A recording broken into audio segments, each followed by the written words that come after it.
Hello बच्चों, सभी को नमस्ते। Welcome back to class. So adjustment के हम आखिरी लेक्चर पे आ चुके हैं अपने अकाउंट्स के, यानी ये हिडन एडजस्टमेंट बचा हुआ है। बाकी 22 एडजस्टमेंट्स जो नॉर्मली आते हैं वो हमने कवर कर लिए हैं। उसमें भी हम जब क्वेश्चन सॉल्व करेंगे तो हमें पता चल जाएगा कि कौन सा ज़्यादा इंपॉर्टेंट है, कौन सा कम। तो जो ज़्यादा इंपॉर्टेंट है उस पर ज़्यादा फोकस करेंगे और जो कम इंपॉर्टेंट है उसे बस ध्यान रखेंगे, ठीक है। हिडन एडजस्टमेंट, लेकिन सही कहूँ अगर, जहाँ तक मेरा एक्सपीरियंस है, हिडन एडजस्टमेंट और भी ज्यादा इंपॉर्टेंट हो जाता है क्योंकि इसमें गलती होने के बहुत चांस होते हैं। क्यों होते हैं ये भी बता देता हूँ। क्योंकि ये लिखा ही है हिडन एडजस्टमेंट, यानी आपको पता ही नहीं चलेगा कि यार एडजस्टमेंट है कि नहीं है। जनरली हम लोग एडजस्टमेंट क्या सोचते हैं कि ट्रायल बैलेंस के बाद जो नीचे 1 2 3 4 5 करके closing stock, depreciation, prepaid, outstanding, ये सब जो दिया होता है हम लोग उसको मान लेते हैं। तो वो तो है ही एडजस्टमेंट। हिडन जो होता है वो ट्रायल बैलेंस के ही अंदर होता है, यानी जो क्वेश्चन है मेन बॉक्स से डेबिट क्रेडिट उसी में होता है। देखो लिखा है hidden adjustments given in trial balance, तो ट्रायल बैलेंस के ही अंदर होता है। हमें खुद समझना पड़ता है कि यार हिडन है। तो कैसे समझेंगे? लॉजिक से, तांत्रिक विद्या से नहीं, लॉजिक से, साइंटिफिक लॉजिक से, कैलकुलेटिव लॉजिक से समझेंगे कि हाँ ये एडजस्टमेंट जैसा लग रहा है। और कभी भी अकाउंट्स पढ़ना है तो आपको अपने बिजनेस की तरह पढ़ना होगा। यानी आप मान के चलो कि आपका एक बिजनेस है या फिर आप खुद ही बिजनेस हो, ये दोनों एंगल से सोच सकते हो। आपको उस हिसाब से अकाउंट्स को हमेशा पढ़ना चाहिए। और सिर्फ अकाउंट नहीं, किसी भी सब्जेक्ट को पढ़ते वक्त आपको उस रूप में ढलना होता है, क्योंकि उसके कॉन्टेक्स्ट को, उस बुक के, उस सब्जेक्ट के विचार को, उस सब्जेक्ट के थ्योरीज को समझने के लिए आपको उस दिशा में खोना पड़ता है। जैसे हम पूजा करते हैं, पूजा करते वक्त हम कुछ और नहीं सोचते हैं। अगर ईमानदारी से पूजा कर रहे तो हम सिर्फ भगवान के बारे में सोचते हैं, तभी जाके पूजा सफल होती है। फिर हम मतलब एक अच्छा से ध्यान दे पाते हैं। लेकिन हम कुछ और, हम पूजा चल रहा हो, क्रिकेट का ध्यान आ रहा है तो पूजा नहीं हो पाएगी, ध्यान नहीं हो पाएगा, ठीक ना। सब्जेक्ट्स भी ऐसे ही होते हैं। तो जो सब्जेक्ट पढ़ते हो उसमें ढलने की कोशिश करो। उसी पढ़ रहे हो तो बिजनेस के बारे में सोचो। बिजनेस के क्या, बिजनेस एडमिनिस्ट्रेशन के बारे में, बिजनेस टाइप्स के बारे में। एसपी पढ़ रहे हो, बिजनेस स्टडीज पढ़ रहे हो, तो एंटरप्रेन्योरशिप, सेक्रेटरियल प्रैक्टिस, सेक्रेटरी से रिलेटेड, बिजनेस के एक्टिविटीज से रिलेटेड सोचना होता है। इकोनॉमिक्स पढ़ रहे हो तो इकोनॉमिक लेवल पर बातें करनी होती हैं, ठीक ना। तो हर सब्जेक्ट का अपना मोड होता है। चलो बहुत ज्ञान हो गया, आगे चलते हैं। तो हिडन एडजस्टमेंट्स में सबसे पहला है, देखो भूलना नहीं कि ट्रायल बैलेंस के अंदर होता है, यानी बॉक्स में होता है, जो जनरली जो बॉक्स दिया होता है। सबसे पहले लिखा है सैलरी या रेंट पेड, दोनों में से कुछ भी हो सकता है। तो चलो हम लोग फिलहाल के लिए हम लोग इसको काट देते हैं। हम लोग मान के चलते हैं कि सैलरी लिखी है और ब्रैकेट में लिखा है, मान लो सैलरी लिखी है 10,000 एग्जाम्पल, और ब्रैकेट में लिखा है फॉर 10 मंथ्स। इसका मतलब क्या है मालूम है कि यहाँ जो 10,000 अमाउंट दिख रहा है ये बस 10 महीने का है, लेकिन अकाउंटिंग ईयर कितने महीने का होता है? 12 महीने का। इसका मतलब क्या हुआ? सैलरी सिर्फ 10 महीने की दी हुई है, 2 महीने की सैलरी क्या है? बाकी है देना। तो सैलरी कौन देता है? एम्प्लॉय नहीं, कंपनी देती है अपने एम्प्लॉयज को। यानी कंपनी एक्स ने अपने एम्प्लॉयज को 2 महीने की सैलरी नहीं दी है, यानी कंपनी के ऊपर क्या है? कर्ज है, 2 महीने का सैलरी।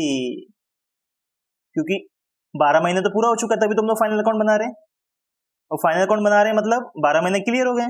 लेकिन यहाँ लिखा है कि 10 ही महीने का सैलरी दिया है 10,000, यानी पर मंथ कितना हुआ? 1,000 रुपया हुआ। कितना हुआ पर मंथ? 1,000। सिंपल है ना, 10 महीने का 10,000 भरा है तो 1 महीने का कितना होगा? 1,000, यानी 2,000। अगर 2 महीने का बैलेंस है मतलब 2,000 रुपए कंपनी ने अपने एम्प्लॉयज को सैलरी नहीं दी है, तो कंपनी के ऊपर क्या हो गया? ये कर्ज हो गया, लायबिलिटी जैसी हो गई, ठीक है। इफेक्ट क्या होगा? Add to the amount of salaries, फिलहाल हम सैलरी की बात करें तो हम सैलरी की ही बात करेंगे।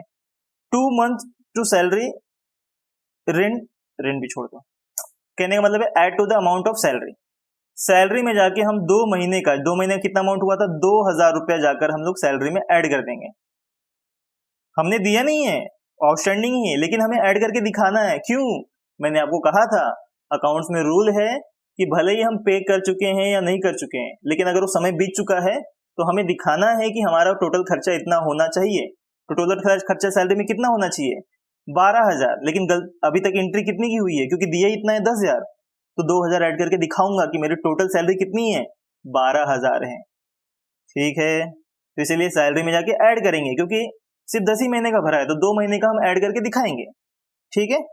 दूसरा, show the separately the amount of salary on the liability side of balance sheet. मैंने आपको एक और बात कही, क्योंकि कंपनी ने सिर्फ 10 महीने की सैलरी दी है, 2 महीने की सैलरी कंपनी के ऊपर कर्ज है, 2 महीने की सैलरी इंप्लॉयज को देनी है, कर्ज है तो कहां जाएगा, सीधी सी बात है बैलेंस शीट के लायबिलिटी साइड, वही लिखा है liability side of balance sheet, वहां जाके हम लिखेंगे आउटस्टैंडिंग सैलरी। क्या लिखेंगे, आउटस्टैंडिंग सैलरी। ठीक है, क्लियर, पक्का, समझे, बहुत सिंपल था। 10 महीने का दिखा रहा है, 2 महीने का हमको ऐड करना है, और क्योंकि सैलरी देने का विषय, देना मतलब कंपनी देती है एम्प्लॉयज को, और कंपनी ने नहीं दिया तो अकाउंट किसका मेंटेन कर रहे हैं हम, कंपनी का ना, तो कंपनी को देना चाहिए, तो कंपनी के ऊपर कर्ज हो गया है, तो दूसरा इफेक्ट कहां जाएगा, लायबिलिटी में। ठीक है, चल आगे।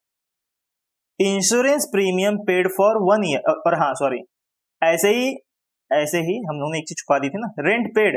रेंट पेड का मतलब ये उस रेंट की बात हो रही है जो देना है, यानी कंपनी जो है, कंपनी का जो ऑफिस है, जो फैक्ट्री है, वो रेंट पे चल रहा है, तो रेंट पे चल रहा है, कंपनी जो है किसी ओनर ए को रेंट देती है, और सिर्फ 10 ही महीने का कंपनी ने दिया, यानी कंपनी का 2 महीने का रेंट बाकी है देना, तो सेम सैलरी जैसा ही ट्रीटमेंट होगा।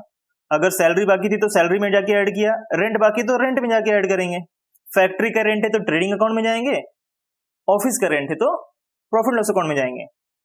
और दूसरा इफेक्ट तो यही होगा, लायबिलिटी साइड में जाएंगे बैलेंस शीट के, क्योंकि बाकी है 2 महीने का मतलब कर्ज है, कर्ज है तो सीधा लायबिलिटी में, जब भी कर्ज जैसा महसूस होगा कोई एंट्री, सीधा लायबिलिटी। ठीक है।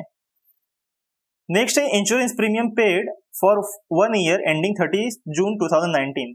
ये बड़ा ट्रिकी है, मैं कोशिश कर रहा हूं समझाने की, ट्राई करो आप भी समझने की। इंश्योरेंस प्रीमियम क्या होता है, जैसे कि LIC होता है, या गुड्स का इंश्योरेंस करवा के रखा है हमने, बिल्डिंग का इंश्योरेंस करवा के रखा है, तो कंपनी के लिए एक्सपेंस है। ये क्या है, कहने का मतलब ये एक्सपेंस है, ठीक ना, कंपनी पे करेगी इंश्योरेंस कंपनी को। दूसरे इंश्योरेंस मतलब कंपनी तो सेल परचेस वाली, गुड्स वाली है, इंश्योरेंस कंपनी को ये कंपनी क्या करेगी, प्रीमियम देगी। प्रीमियम क्या होता है, छोटा मोटा, जैसे EMI पकड़ लो, EMI की तरफ पे करती है, इंस्टॉलमेंट होता है। First year ending 30 June 2019, accounting year ends on 31 मार्च 2019। ये बड़ा लोचा है। चलो कोशिश करता हूँ, हालांकि मेरे दिमाग में आ रहा था कि क्वेश्चन में समझाओ। चलो मान लेते हैं यहाँ पे लिखा है कि इंश्योरेंस प्रीमियम किसमें, ट्रायल बैलेंस में लिखा है, ट्रायल बैलेंस, क्योंकि हमने क्या पढ़ा, ये जो एडजस्टमेंट होता है एडजस्टमेंट में कहाँ होता है, ट्रायल बैलेंस में। ट्रायल बैलेंस में लिखा है इंश्योरेंस प्रीमियम जो है वो चलो मान लेते हैं 10,000 रुपए।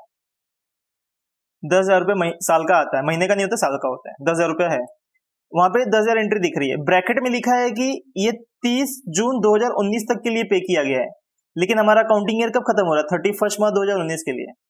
तो चलो पहले इस डेट पे आते हैं, 30 जून 2019 को खत्म हो रहा है, इसका मतलब शुरू कब हुआ होगा, लॉजिक तो यही है ना, 30 जून 2019 को खत्म हो रहा है, तो स्टार्ट कब हुआ होगा, ऑब्वियसली 1 जुलाई को स्टार्ट हुआ होगा, तभी तो 30 जून को खत्म हो रहा है। समझ रहे मेरी बात, वापस रिपीट कर रहा हूं, यहां लिखा है कि ये जो इंश्योरेंस प्रीमियम पेड किया है 10,000 रुपए, ये 30 जून 2019 को खत्म हो जाएगा, यानी ये शुरू कब हुआ होगा, 1 जुलाई 2018 को। 19 में खत्म हो रहा है तो शुरू कब हुआ होगा, 18 को। यहाँ पे लिखा है कि हमारा अकाउंटिंग ईयर कब एंड हो रहा है, 31 मार्च 2018, यानी हमारा अकाउंटिंग ईयर शुरू कब हुआ था, 1 अप्रैल 18 को, और खत्म कब हो रहा है, 31 मार्च 19 को। और जब हम लोग अकाउंटिंग ईयर इसी महीने मार्च तक का ही बना रहे हैं, और हमने इंश्योरेंस कब तक का पे कर दिया, 30 जून तक का पे किया है, यानी आने वाले और कुछ महीने का पे कर दिया है। 30 जून का मतलब क्या होता है, यहां मार्च तक अकाउंटिंग ईयर प्रिपेयर कर रहे हैं, मार्च के बाद अप्रैल, मई, जून, 3 महीने का हमने ज्यादा पे कर दिया है इस अकाउंटिंग ईयर के मुकाबले। 3 महीने का हमने ज्यादा पे कर दिया है इस अकाउंटिंग ईयर के मुकाबले। तो मैंने आपको कहा था कि अगर हमने कुछ भी ज्यादा कर दिया है तो उसे माइनस कर देंगे, कुछ भी ज्यादा किया है। यहाँ पे पेमेंट की बात हो रही है क्योंकि हम लोग पे कर रहे हैं, एक्सपेंस है, एक्सपेंस मैंने ज्यादा कर दिया है 3 महीना ज्यादा, तो एंट्री क्या होगी? पहला है deduct the proportionate amount of insurance premium for 3 months from insurance on the debit side of profit loss account. हमने पढ़ा अभी कि हमने कितने महीने का एक्स्ट्रा पे किया है, हमने अप्रैल, मई और जून 3 महीने का एक्स्ट्रा पे किया है। तो ये 3 महीने का एक्स्ट्रा क्या करेंगे, इस 10,000 में से माइनस करेंगे। अब बोलोगे सर ये 10,000 में से 3 महीने का कितना होगा? पूरा साल कितने महीने का होता है? 12। 12 में से 3 महीना कितना हिस्सा हुआ? चौथा हिस्सा हुआ। कितना? चौथा, 1/4 हो गया। तो इसको 4 से डिवाइड कर देंगे। कितने से डिवाइड करेंगे? 4 से। करो 4 से, कितना आ जाएगा? 2,500। यानी 3 महीने का इंश्योरेंस कितना हो गया? 2,500। इसे माइनस करेंगे कहां से? प्रॉफिट लॉस के डेबिट में जाएंगे और इंश्योरेंस में से माइनस कर देंगे। आई होप आप समझ रहे हो कि हम क्यों माइनस कर रहे हैं। क्योंकि इस साल में यानी 1 अप्रैल 2018 से लेकर 31 मार्च 2019 तक सिर्फ 9 महीना ही बन रहा है, बाकी का 3 महीना नेक्स्ट अकाउंटिंग ईयर में जा रहा है। और मैंने इंश्योरेंस पे किया टोटल 12 महीने के लिए। और जब अकाउंटिंग ईयर दूसरे साल में जा रही होती है तो हमें टुकड़े करने पड़ते हैं। टुकड़े कर रहे हैं तो 9 महीना इस साल में हो रहा है, तो इस साल में 9 महीने का दिखाएंगे और अगले साल हम लोग बाकी 3 महीने का दिखाएंगे।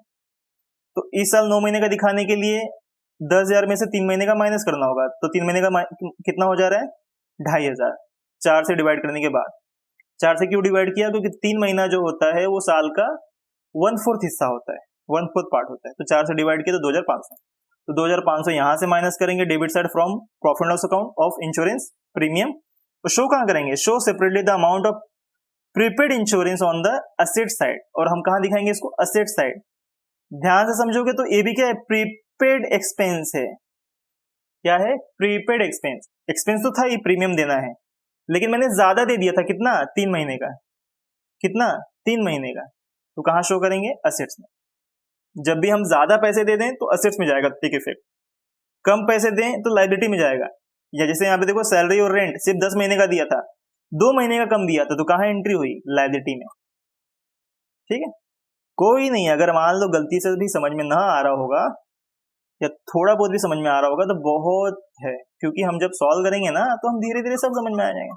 क्योंकि एक बार में आप समझ जाओ फिर तो अजूबा हो, ऐसा दिमाग तो फिर भगवान ही बना सकते हैं अलग से, right. Third, advertisement expenses for 4 years. Actually हमने कर लिया था, दिखाता हूं आपको। पिछले अगर एंट्री में गए होंगे तो ये हमने कर लिया है। ये देखो, ये deferred expense of advertisement paid for 5 years, ये सेम एडजस्टमेंट है वहां पर।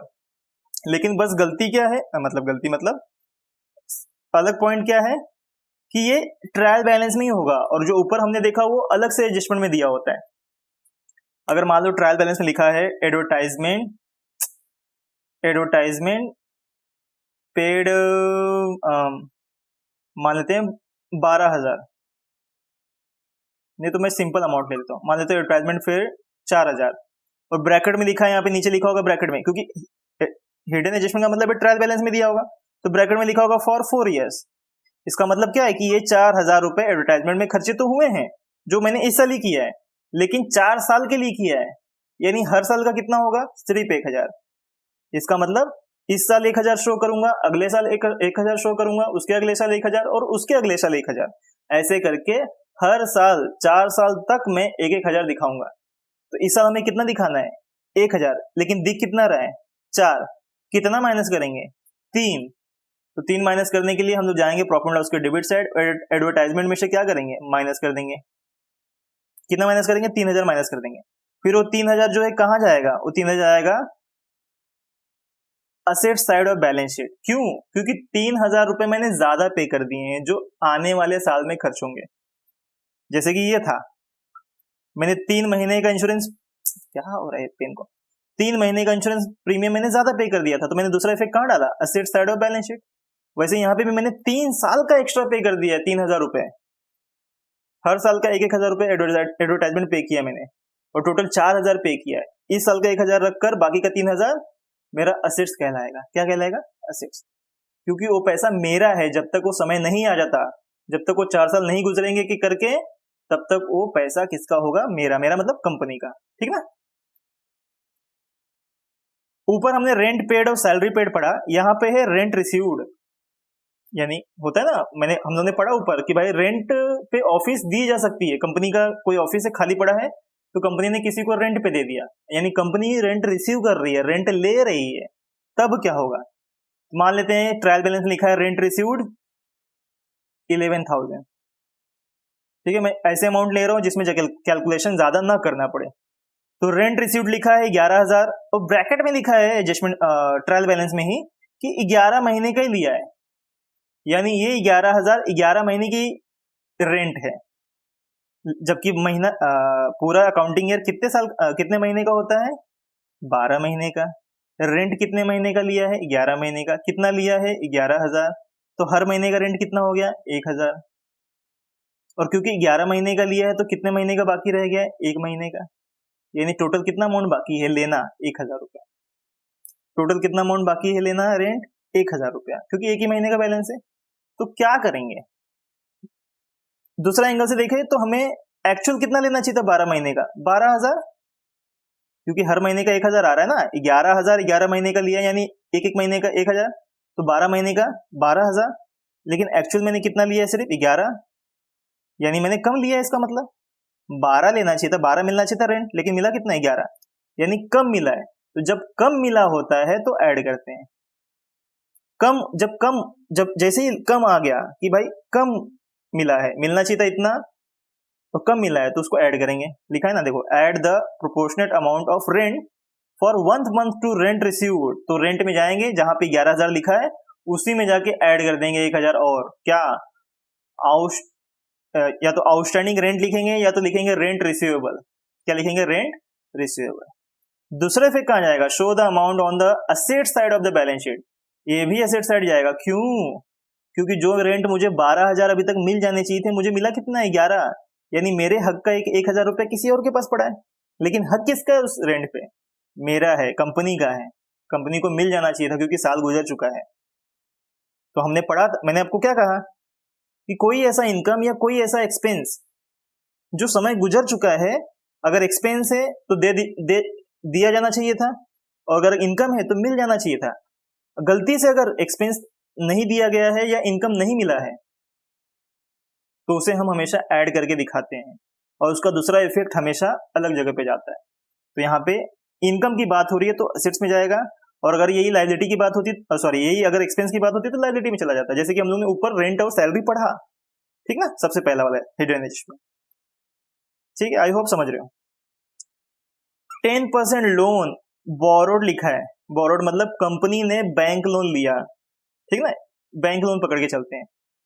लिया कब, 1 जनवरी 2018 को। चलो मैं अमाउंट लिख देता हूं कि भाई 10%, देखो हाँ 10% का मतलब क्या है, 10% के ब्याज पे लिया है। 10% का यहाँ मीनिंग क्या है, 10% के ब्याज पे, इंटरेस्ट पे।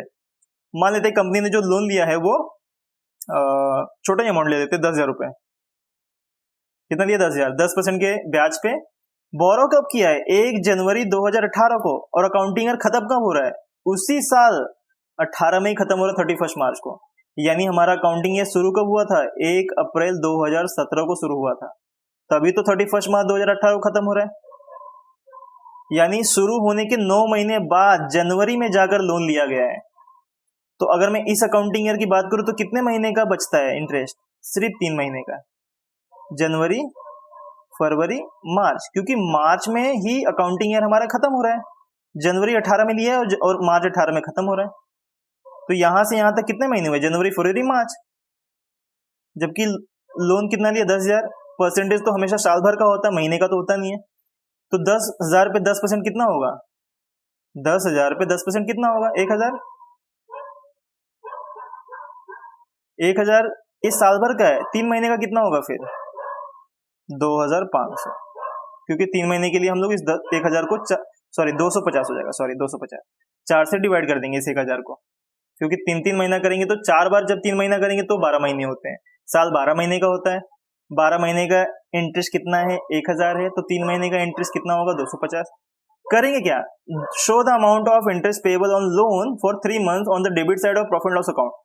प्रॉफिट और लॉस अकाउंट के डेबिट में बोल रहा है, डेबिट कौन सा साइड होता है, एक्सपेंस और लॉस साइड होता है।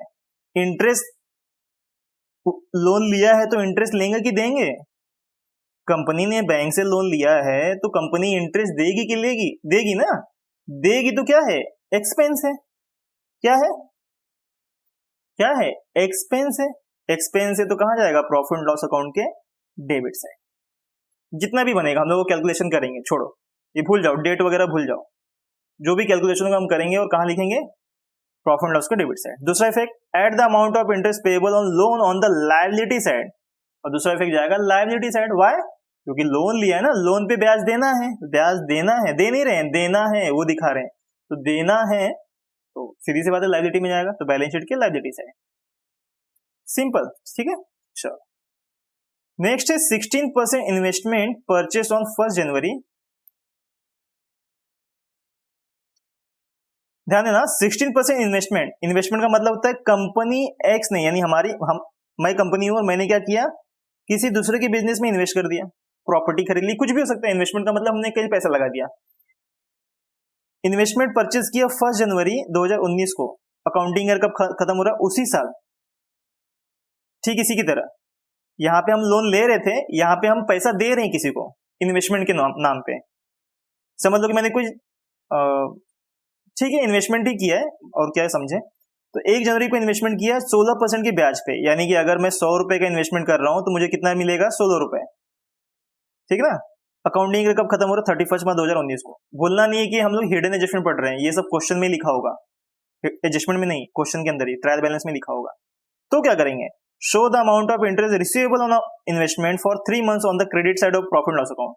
अब क्योंकि ये इन्वेस्टमेंट है, कंपनी ने किसी और की कंपनी में किया है, तो यानी इस पे जो ब्याज है क्या होगा? मिलेगा, देना नहीं है, क्योंकि कंपनी ने इन्वेस्ट किया है तो ब्याज क्या होगा? मिलेगा। ब्याज मिलेगा मतलब कंपनी के लिए क्या है? इनकम। क्या होगा? इनकम की एक्सपेंस, इनकम होगा। इनकम होगा तो कहां जाएगा? Credit side of profit and loss account. अब क्योंकि इनकम है, पैसे आने वाले हैं, पैसे आने वाले हैं, तो दूसरा इफेक्ट कहां जाएगा? Asset side of balance sheet. कहां जाएगा? Asset side of balance sheet. Asset side of balance sheet. I hope समझ रहे हो। जैसे देखो यहाँ पे लोन लिया था तो ब्याज देना था, ब्याज देना था तो एक तो प्रॉफिट लॉस के डेबिट में एंट्री हुई क्योंकि एक्सपेंस था, दूसरी एंट्री कहां हुई? लायबिलिटी में, क्योंकि कर्ज पे देना है।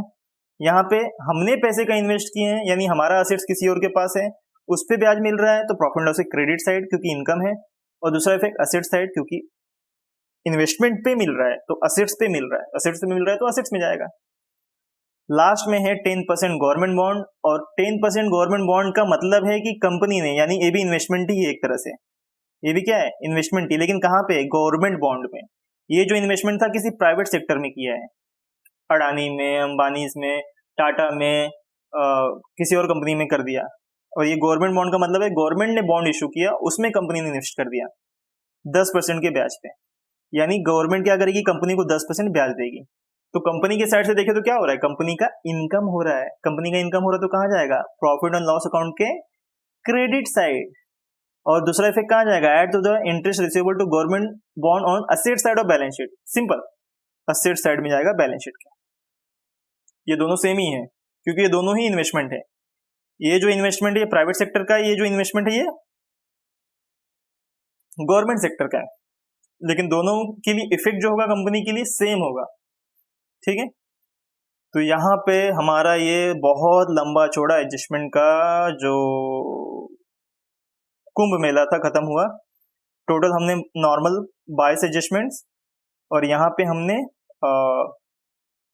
7 जो है वो हिडन एडजस्टमेंट कर लिए। ओके, तो आगे हम कोशिश करेंगे कि हम सीधे क्या करें,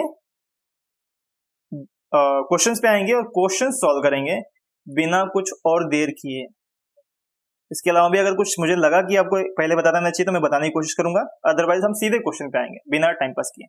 ठीक है, चलो फिर गुड नाइट, शब्बा खैर, और सभी को हैप्पी होली। अगर अगला लेक्चर में होली तक नहीं बना पाया तो आज 6 तारीख है शायद, नहीं 7 है, होली शायद कल है, राइट? आज 7 ही है ना, जो भी हो, तो जो भी डेट है तो कल भाई होली है शायद, तो देखते हैं।